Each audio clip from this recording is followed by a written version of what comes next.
दोस्तों कैसे हैं आप सब लोग। एक बार फिर से वेलकम आपका मेरे YouTube channel study with Yogesh में। आज का सेशन कौन सा होगा, एनसीईआरटी जो हमारी एनसीईआरटी की सीरीज चल रही है उसी को हम कंटिन्यू करेंगे। ठीक है, बाकी कुछ चीज़ें आप लोगों से मैं कहना चाहूँगा। जैसे बहुत से लोग पैनिक ले रहे हैं उत्तराखंड को लेकर कि हमें उत्तराखंड ही पढ़नी है।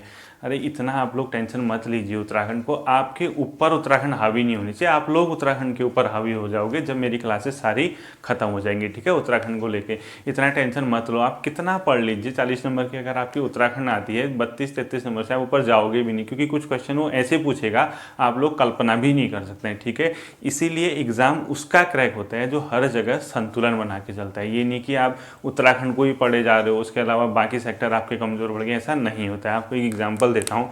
40 नंबर की अगर आपकी उत्तराखंड आती है, माना आपकी उत्तराखंड वीक है और आप 20 नंबर लेके आ रहे हैं किसमें, उत्तराखंड वाले सेक्शन में। बाकी हिंदी का जो सेक्शन है अगर आप उसमें 20 में से 15 नंबर लेके आते हैं, और जो जीएस का सेक्शन है अगर आपको लगता है कि आपने बहुत अच्छे कमांड बना रखे, बाकी के जो 40 नंबर है आप उसमें मेहनत कर रहे हैं या बहुत आपने अच्छा काम किया है, सपोज आप यहाँ 30++ 35 से ऊपर के मार्क्स ले आते हैं, अब काउंट कर लीजिए तब भी आपका सिलेक्शन हो जाएगा जब आप उत्तराखंड में 20 नंबर ला रहे हैं। इसीलिए मैं कहता हूं कि हर सेक्टर को आप बहुत बेहतर तरीके से तैयार कीजिए, संतुलित पेपर कीजिए। ठीक है, ऐसा नहीं कि आपने इसको पढ़ता हूं कहा लगे रहे साल भर बहुत मेहनत की उत्तराखंड में। मैं कह रहा हूं 32-33 नंबर से ऊपर कोई नहीं लाता यहाँ। ठीक है, उत्तराखंड में आप यहाँ पहुंचे 30 नंबर, इस सेक्टर के चक्कर में ये वाले सेक्टर आपने कमज़ोर कर दिए। कौन से, हिंदी और जीएस के। ये अगर 35 की जगह आप 20-25 नंबर से ऊपर नहीं पहुंचे, सोचो क्या स्थिति होने वाली है। 30 और 20 50, ये 15 इसको मिस कर गए, 10 नंबर 8 नंबर आते हैं तो आप 57, 58, 60 नंबर से ऊपर नहीं पहुंच पाओगे। इसलिए एग्ज़ाम निकालना है तो हर चीज़ पढ़नी पड़ती है, एक ही सेक्टर पढ़ के नहीं होगा। मैंने जितनी वीडियोज अभी तक कर रखी हैं आप उसको रिवाइज करो। उसके बाद क्या होगा, जब बीच में एनसीईआरटीज़ की सीरीज आएंगी, हिंदी की क्लासेज आएंगी, उसको भी आप पढ़ेंगे, तब जाके आपका संतुलन बनता है। ठीक है, ऐसे करना। अब देखिए आज का सेक्शन में एनसीईआरटी को उससे हम आगे को कंटिन्यू करेंगे जो आपका दे रखा है। ठीक, उसने आगे को दे रखा है आपका, थोड़ी सी जानकारी दे रखी है पर्वत, पठार और मैदानों के बारे में, थोड़ा भारत की आकार स्थिति के बारे में उसने जानकारी दे रखी है। कैसे क्वेश्चन आएगा, कैसे पूछता है, कैसे आप लोगों को फंसाता है, वो अब मैं सब चीज़ आपको यहाँ समझाने वाला हूँ। ठीक है, आज की वीडियो को हम शुरू करते हैं। देखिए आप खुद देखिए, इतनी चीज़ें हैं, कहीं मैदान हैं, कहीं पर्वत हैं, कहीं पठार हैं, इसका कहीं ना कहीं क्या प्रूफ होता है। ये नहीं, बहुत पहले से नहीं थी ये चीज़ें, ये बनती रहती हैं, टूटती रहती हैं। यानी इसका ये मतलब है कि हमारे पृथ्वी पे अभी भी अंदर से या बाहर से कोई ना कोई हलचल होती रहती है। ठीक है, तो पृथ्वी पर क्या होता है कि या तो अंदर जो प्लेटें होती हैं, बाद में बताऊंगा मैं आपको आगे क्लास में, और याद रखना यहाँ पे उतना ही पढ़ाऊंगा जितना दिया है। ठीक है, बहुत ज़्यादा कॉन्सेप्ट नहीं होंगे। तो पृथ्वी के अंदर क्या होते हैं, प्लेटें होती हैं जो क्या करती हैं आपस में, उनका क्या होता है, मूवमेंट होता है, वो इधर उधर चलते रहते हैं, जिसके कारण आंतरिक हलचलें होती हैं। और उसके कारण क्या होता है, पृथ्वी की जो सतह होती है तो कहीं धंस जाती है या कहीं ऊपर उठ जाती है, यानी कहीं या तो बैठ जाएगी या कहीं ऊपर उठ जाएगी। वो पृथ्वी की क्या कहलाती है, आंतरिक क्रिया। यानी आंतरिक क्रिया से पृथ्वी की सतह का धंसना या उठना होता है। जैसे उड़ गई कोई सतह, पर्वत बन जाएगी, धंस गई कहीं या तो घाटी बन जाएगी या झील वगैरह, इस टाइप से कोई चीज़ें बनते रहती है। ठीक है, ऐसी कुछ क्रियाएं ऐसी होती है जो बाहर से चलती हैं, यानी पृथ्वी की सतह पे बाहर से भी फोर्स लगता है, कहीं पे हवा से लगा, कहीं पे बर्फ के कारण कोई चीज़ होगी, यानी एक्सटर्नल लेवल पे भी क्या होता है, पृथ्वी पे फोर्स लगता है। यानी आंतरिक फोर्स यानी इंटरनल फोर्स और एक्सटर्नल फोर्स, इसके कारण क्या होता है, पृथ्वी पे निर्माणकारी चीज़ें होती रहती है, चाहे पर्वत बने, पठार बने या मैदान बने। ठीक है, हम लोगों को आज यही सब चीज़ें क्या करनी है, पढ़नी है। ठीक, सबसे पहले देखिए, अगर कोई चीज़ सतह से ऊपर उठ रही है या सतह से धंस रही है, उसको बोलते हैं पृथ्वी की आंतरिक क्रिया के कारण। अगर आपसे ये पूछता है सतह, पृथ्वी की सतह पे किसी कोई चीज़ अगर सतह से ऊपर उठ गई या कोई चीज़ धंस गई, वो किस क्रिया के फलस्वरूप हो रहा है, आप कहोगे आंतरिक क्रिया। ठीक है, या सतह पे कोई चीज़ बन रही है, न्यू क्रिएशन हो रहा है। ठीक है, कोई जगह इकट्ठा, कोई मतलब अवसाद वगैरह एक जगह इकट्ठा हो गया, नया उसने रूप ले लिया, तो वो सब होता है बाहरी क्रियाओं के कारण। ठीक है, उसको मैं आपको समझाता हूँ, 2 टर्मिनोलॉजी समझाऊंगा, वो समझना। ठीक है, एक तो क्या होगा, आंतरिक क्रिया, आंतरिक बल या आंतरिक क्रिया जो भी कहे तो, और दूसरा होता है बाह्य क्रिया, बाह्य क्रिया, ठीक है। आंतरिक क्रिया पृथ्वी की सतह के अंदर से, यानी पृथ्वी के अंदर से अगर कोई फोर्स लग रहा है, इसके कारण क्या होता है, या तो सतह का कोई भाग उठ जाता है, यानी सतह का किसी भाग का उठना या किसी भाग का धंसना, ठीक है, या कोई चीज़ जो धंस जाएगी, इसके कारण क्या होता है, कोई ना कोई स्थल रूप बनते रहते हैं। ऐसी कोई बाह्य क्रिया होगी, यानी एक्सटर्नल लेवल पे फोर्स, इसके भी कारण क्या होता है, जो चीज़ें स्थल या तो बनते हैं या टूटते हैं, ठीक है। सब मतलब इसका सीधा सीधा मतलब है स्थल का बनना या टूटना, ठीक है, टूटना बाह्य क्रिया के कारण। और जो आंतरिक क्रिया होती है, इसके कारण सतह या तो उठती है या सतह धंसती है, ठीक। इसके बाद मैं दो शब्द बहुत इंपॉर्टेंट आपकी एग्जाम की दृष्टि से जो दिए हैं वो बता रहा हूँ। एक उसने शब्द दिया है अपर्दन और एक दिया उसने निक्षेपण। और अपर्दन और निक्षेपण क्या होता है आपसे पूछता है। देखिए, अपर्दन का सीधा सीधा मतलब है अगर पृथ्वी की सतह का कोई भाग टूटकर खिंच जाता है, यानी पृथ्वी की सतह का कोई भाग टूटकर या पृथ्वी की सतह का घिसकर कोई भाग का टूटना क्या कहलाता है, अपर्दन कहलाता है, ठीक है। ये पूछता है आपसे पेपर में, ठीक। देखिए अपर्दन क्या है, जैसे पृथ्वी का कोई भाग है, आपने देखा होगा कहीं कहीं पे कोई हिस्सा, वो क्या करता है पहले धीरे धीरे घिसेगा। आप घिसने के कई फैक्टर होते हैं, हम पढ़ेंगे, ठीक है, वो अलग टॉपिक है। घिस के अगर वो टूट जाता है, सीधी सीधी बात है, पृथ्वी की सतह का टूट कर घिस जाना या घिस कर टूट जाना, ठीक है। घिसेगी तब टूटेगी या टूट के घिस जाएगी, जो भी क्रिया हो रही है उसको क्या बोलते हैं, अपर्दन बोलते हैं, ठीक। इसी के साथ एक दूसरी टर्मिनोलॉजी उसने यूज कर रखी है, उसको बोलते हैं निक्षेपण। निक्षेपण क्या होता है, देखिए निक्षेपण, ये दोनों शब्द याद रखना, इस दोनों शब्द से आपका क्वेश्चन बन सकता है। निक्षेपण क्या होता है, किसी नई सतह का निर्माण, ठीक है। अब कैसे होता है मैं आपको बताता हूँ, ठीक। नई सतह का कहीं पे निर्माण होगा, इसके तहत नई सतह का निर्माण आपकी किताबों में दे रखा है, मैं नहीं कह रहा हूँ। देखिए अगर आपसे पूछता है पृथ्वी की सतह पर किसी नई सतह का निर्माण किस क्रिया से होता है, ऑप्शन देगा अपर्दन, ऑप्शन देगा निक्षेपण या कुछ और भी देगा, तो हमेशा याद रखना निक्षेपण एक ऐसी प्रक्रिया है जिसके तहत पृथ्वी की सतह पर कोई नई चीज़ क्या होती है, क्रिएट होती है, नई सतह का निर्माण होता है। अपर्दन टूटकर घिस जाना, घिसकर टूट जाना। भाग आप खुद ही सोचिए, कहीं पे कोई हिस्सा है, आप लोगों ने खुद ही देखा होगा, बहुत ज़्यादा टेम्परेचर है, अचानक उस पर बारिश पड़ी, टेम्परेचर हुआ, बारिश पड़ी, ये प्रोसेस चलते रही बहुत लॉन्ग टर्म में जियोग्राफी में, ठीक है। उसके बाद वो भाग टूट जाता है, नहीं टूटने की प्रक्रिया क्या कहलाती है, अपर्दन। और निक्षेपण क्या होता है, किसी नई चीज़ का क्रिएशन। अब देखिए ये जब कोई नई चीज़ बनेगी अपने आप नहीं बनेगी, इसके लिए कोई फैक्टर होंगे, जैसे हवा है, जल है या बर्फ़ है, ठीक है। जैसे हवा से क्या हो गया अभी बताता हूँ, बर्फ़ या जल, ये सब चीज़ें क्या करती हैं, इस अपर्दित चीज को एक जगह से दूसरी जगह लेके जाती हैं, ठीक है। माना कोई भाग टूटा, हवा का झोंका आया, उसने पकड़ के कहाँ कर दिया, उसको उड़ा के दूसरी जगह पहुंचा दिया। ये जियोग्राफी है, ये एक ही दिन में नहीं होगा, इसमें करोड़ों वर्ष लगते हैं। प्रक्रिया चलती रही, उड़ा के दूसरी जगह फेंका, उड़ा के दूसरी जगह, जब वो सब इकट्ठा हो जाएगा, कोई ना कोई स्ट्रक्चर धारण कर लेगा, ठीक है, वो सब प्रक्रिया निक्षेपण है।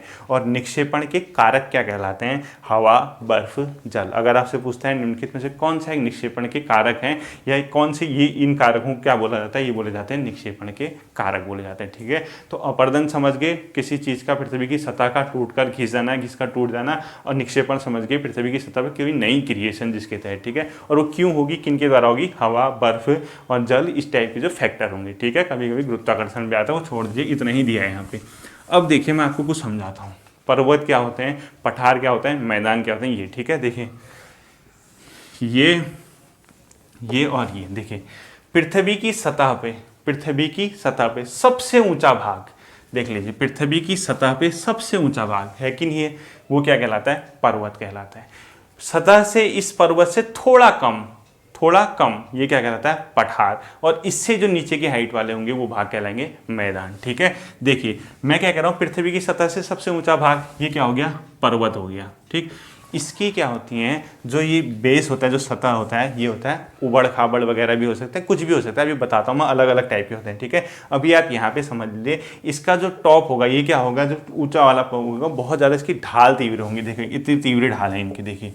और ये क्या होगा, शंकु टाइप का होता है यहाँ पे, ठीक है, बहुत ज़्यादा संकरा टाइप का। इसके बाद क्या आता है, पर्वत से कम ऊंचाई के और मैदान से थोड़ा ज़्यादा ऊंचाई का भाग पठार कहलाता है। पठार की सतह क्या होती है, देखिए ये सपाट टाइप की, जैसे आपने मेज वगैरह देखे होंगे इस टाइप की। इसकी ढाल नहीं है इतनी चौड़ी, देखिए इसकी ढाल तो इतनी चौड़ी है लेकिन ये कम चौड़ा है, ठीक है। ये देखिए मतलब ये ढाल जो है कम तीव्र है, इस टाइप की कम तीव्रता उसमें, इसमें ज़्यादा तीव्रता। और इससे नीचे के भाग क्या कहलाते हैं, पठार से भी नीचे के मैदान कहलाते हैं, ठीक है। हमने ये चीज़ समझने में आपको समझाता हूँ। सबसे पहली चीज़ उसने दे रखी है आपके पर्वत, और यहाँ से क्वेश्चन आपका आता है। देखिए पर्वत बेसिकली 3 टाइप के होते हैं। कितने टाइप के होते हैं, 3 टाइप के। एक को बोलते हैं वलित पर्वत, एक को बोलते हैं भ्रंशोत्स पर्वत, और एक को बोलते हैं ज्वालामुखी पर्वत। कितने, वलित, ठीक है। पहला हम पढ़ेंगे वलित। वलित पर्वत क्या होता है, देखिए पृथ्वी के अंदर क्या होते हैं, प्लेटें एक दूसरे के समानांतर या एक दूसरे के पैरेलल, जो भी कहेंगे आप, एक दूसरे के संग संग चलती रहती हैं, आपस में टकराएंगी, एक दूसरे से दूर जाएंगी। अब आप मेरी वीडियोस देख रहे हैं तो अपनी कॉपी, आपने नोट्स बना रहे होंगे, उस कॉपी को दोनों हाथों से ऐसे मोड़ो, ठीक है। अगर दोनों हाथों को कॉपी पे रखोगे, इस तरह से ऐसा करोगे तो जो कॉपी का पेज होगा ऊपर की ओर उठने लगेगा। वही प्रक्रिया वलित पर्वत के निर्माण के लिए क्या होती है, उत्तरदायी होती है। समझाऊंगा बाद में जब हम आगे आ जाएंगे, ठीक है। तो वलित पर्वत का निर्माण ऐसे होता है। यहाँ पे आपसे क्या क्वेश्चन पूछता है, निम्नलिखित में से कौन सा एक वलित पर्वत का उदाहरण है, आपको वो ध्यान देना है। इन वलित पर्वतों की ये विशेषता होती है, इनकी जो सतह होती है वो उबड़ खाबड़ होती है। कैसी होती है, उबड़ खाबड़, ठीक है। और इनकी जो टॉप होता है वो शंक्वाकार होता है। शंकु देखा होगा आपने, उसका आकार का, ठीक है, शंक्वाकार, ठीक। अगर आपसे क्वेश्चन पूछता है निम्नलिखित में से किन पर्वतों की सतह उबड़ खाबड़ तथा उसका जो टॉप होता है या उच्च सिरा होता है शंक्वाकार होता है, आप क्या बताओगे, वलित पर्वत। ऑप्शन क्या देगा, वलित पर्वत, भ्रंशोत्स पर्वत या ज्वालामुखी पर्वत। आपको याद रखना है उबड़ खाबड़ और शंक्वाकार किसकी विशेषता है, वलित पर्वत की। अब इन वलित पर्वतों के कुछ एग्जाम्पल आएंगे, आपको वो पता होना चाहिए, ठीक है। अब देखिए जो पर्वत वगैरह होते हैं ना, ये सामान्यतः ये आता है श्रृंखलाओं के रूप में भी पाए जाते हैं, यानी सीरीज के रूप में।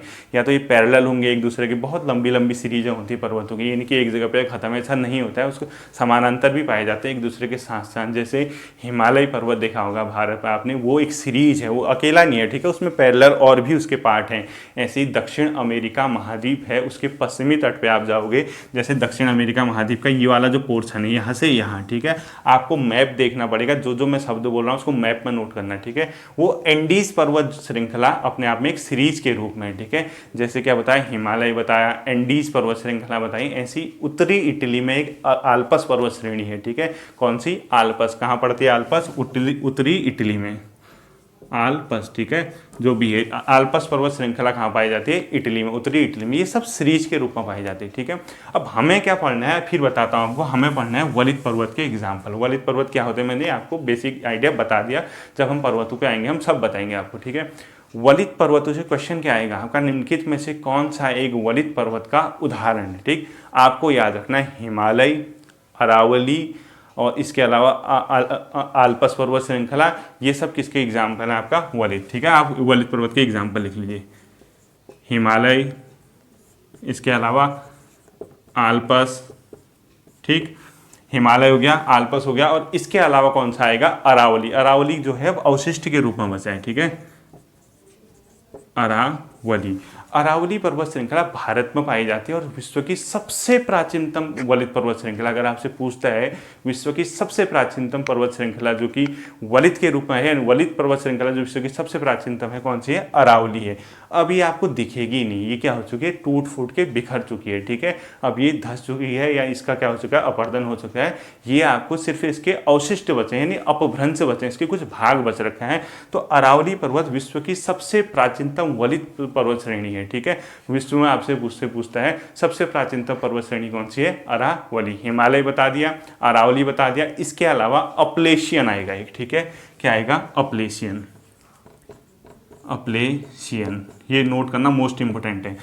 अपलेशियन पर्वत श्रृंखला पहले पता होना चाहिए कहाँ पाया जाता है। मैप पकड़ लेना, मैप में क्या देखोगे, उत्तरी अमेरिका महाद्वीप यानी अमेरिका देश देखोगे, अमेरिका का पूर्वी भाग देखोगे। और कौन से मैप में देखोगे इसको आप, फिजिकल मैप में, न कि पॉलिटिकल, जहां पर्वत पठार दिखाए जाते हैं उसमें देखोगे, उसको वहीं पे हाईलाइट करोगे। और हमेशा दिमाग में रहना चाहिए अपलेशियन पर्वत कहाँ पाया जाता है। आपसे मैं कह रहा हूँ, अगर कोई पूछेगा आप कहना ये उत्तरी अमेरिका महाद्वीप के अमेरिका वाली कंट्री से क्या है, फैल रखा है, ठीक है।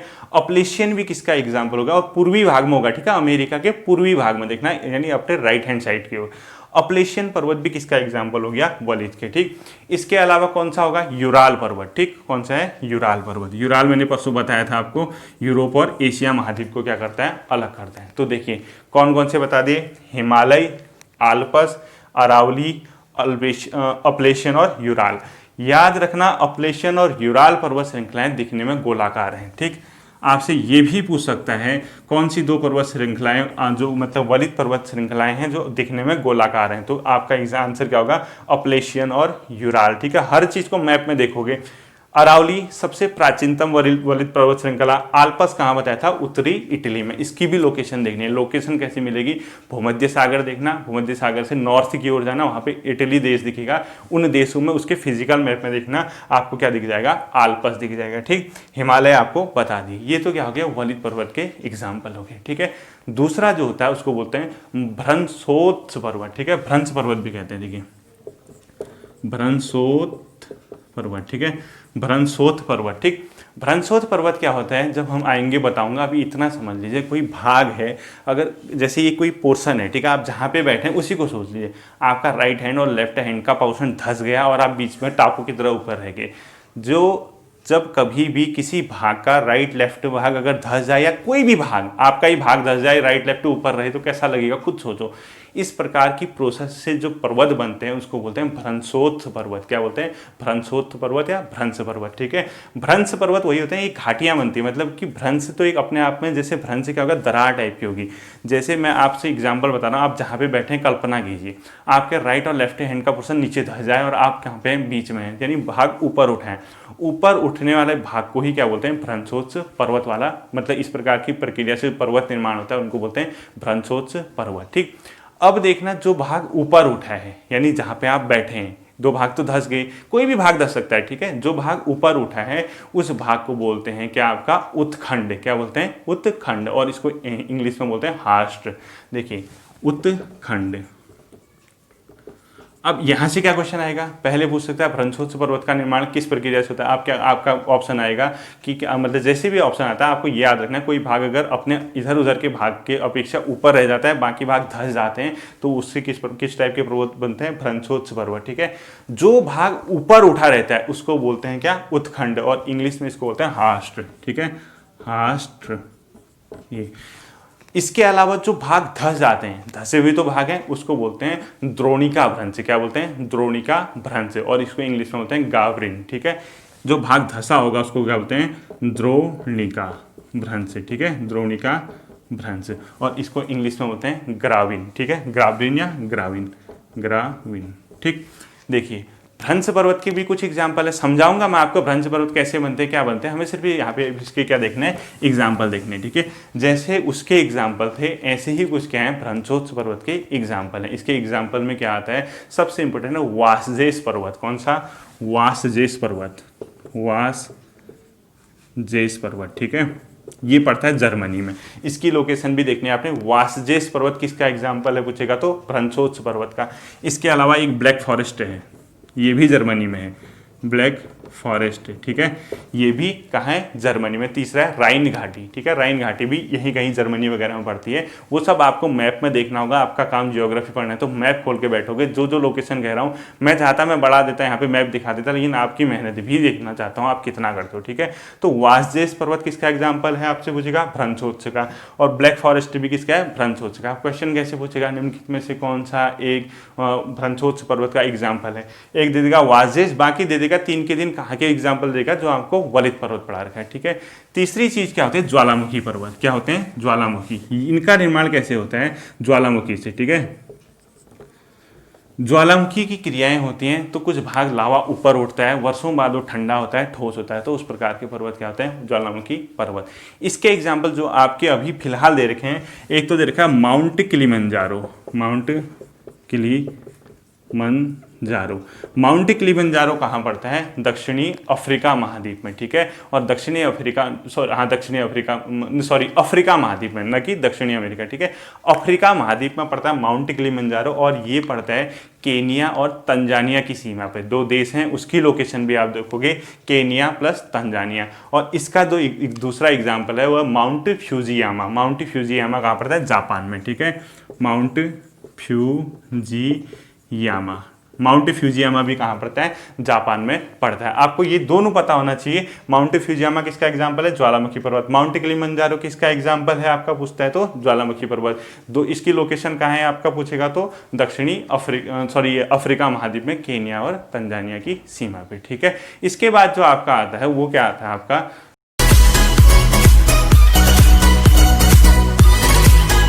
अलावा एक लास्ट चीज, जैसे मैंने आपको तीनों चीज बताए, वलित पर्वत आप समझ गए, उसके एग्जाम्पल याद रखने हैं, ठीक है।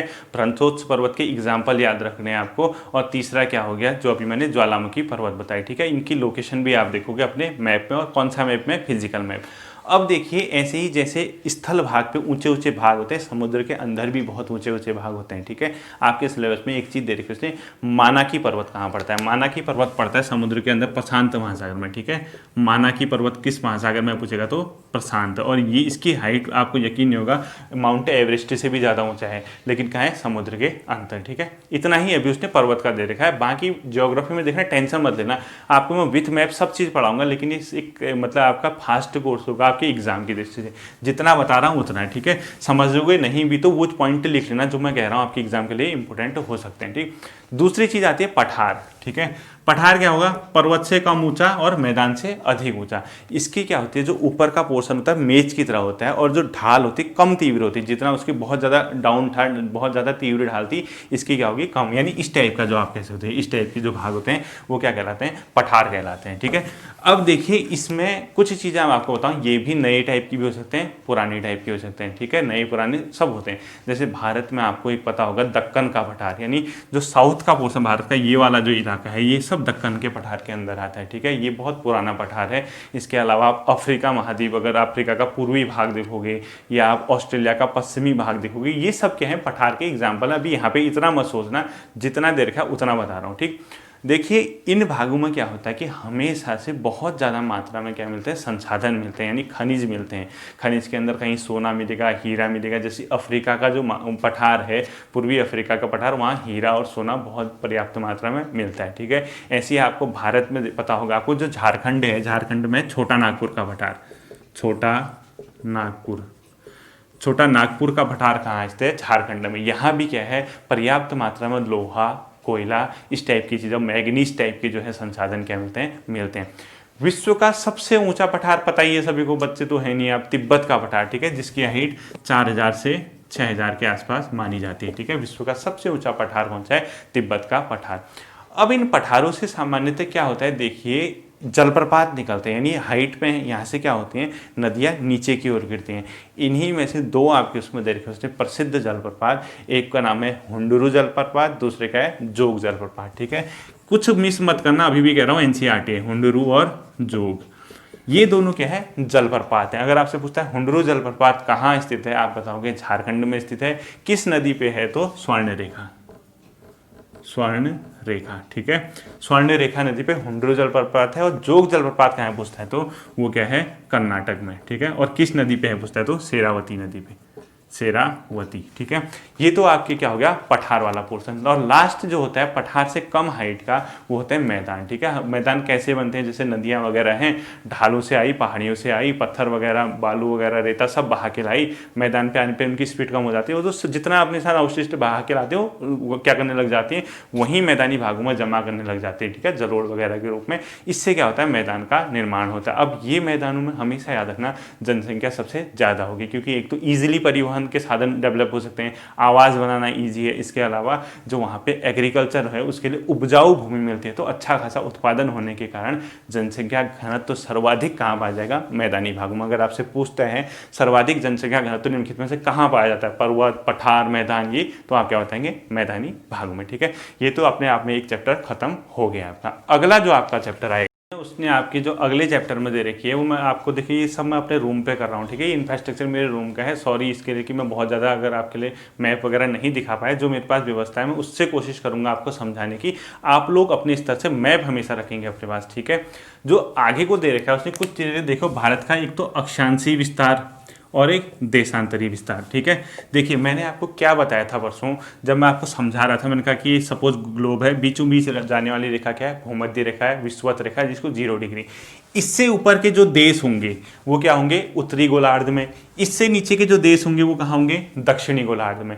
तो इन जो इस भूमध्य रेखा से ऊपर के देश होंगे, इनकी जब आप अक्षांशी स्थिति देखोगे उनके पीछे ऊ लिखा होना चाहिए। ऊ का ये मतलब है कि वो उत्तरी गोलार्ध को बता रहे हैं, और जो इससे नीचे होंगे उनके नाम, उसके अक्षांशी विस्तार के नीचे द लिखा होता है, इसका मतलब वो दक्षिणी गोलार्ध में, ठीक है। भारत प्रॉपर रूप से जो मतलब पूरी तरीके से कहाँ है, उत्तरी गोलार्ध में। आप देखना, आप जो मैप पकड़ोगे उसमें देखना विश्व का मैप, 0 डिग्री लाइन देखना कहाँ है, 0 डिग्री से ऊपर की ओर जाना, आप उत्तर की ओर देखना, भारत उस 0 डिग्री से काफी ऊपर है, ठीक है। यानी भारत विषुवत रेखा के आसपास से थोड़ा ऊपर को है, यानी उत्तरी गोलार्ध में।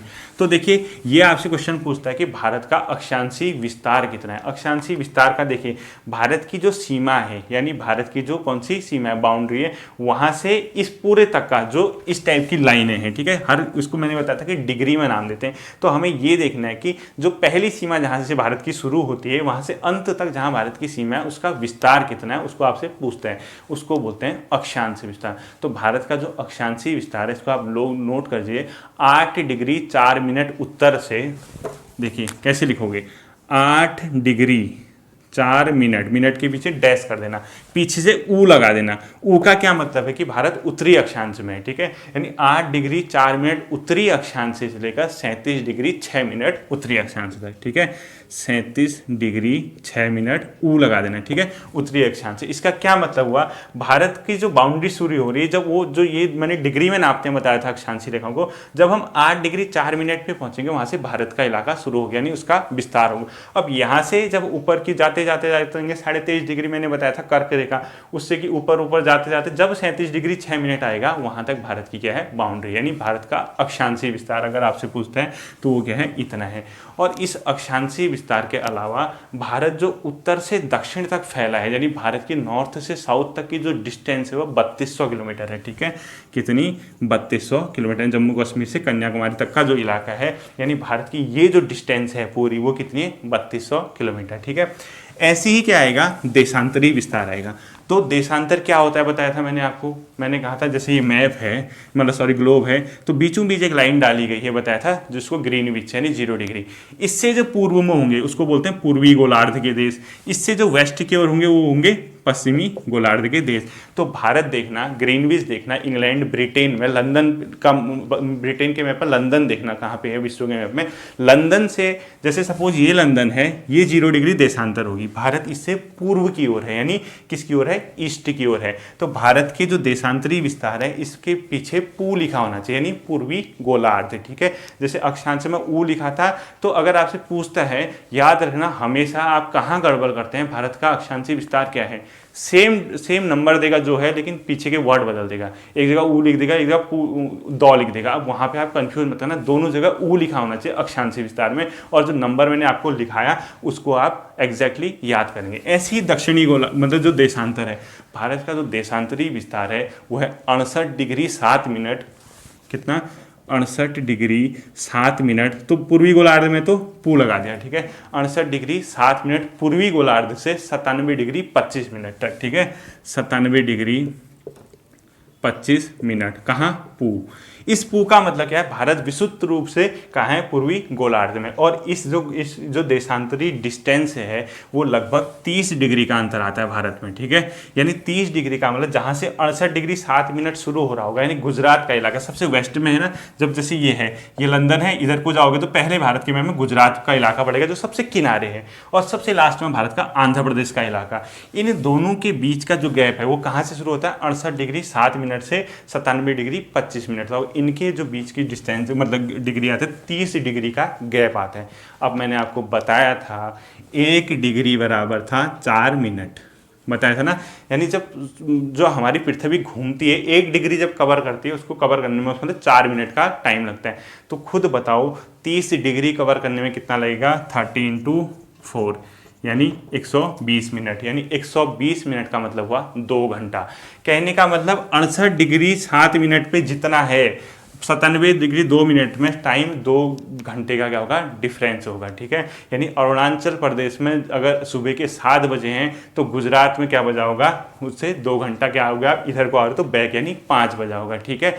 इसका ये मतलब हुआ कि भारत के पूर्वी और पश्चिमी जो भाग हैं उसमें 2 घंटे का डिफरेंस आता है। अब बताओ टाइम का डिफरेंस आ गया, इसीलिए मैंने कहा था कि हमने अपना मानक समय इलाहाबाद के नैनी से लिया या उत्तर प्रदेश का मिर्ज़ापुर भी कहीं कहीं दिया होगा, जो है 82.5 डिग्री। कितना है, 82.5 डिग्री, ठीक है।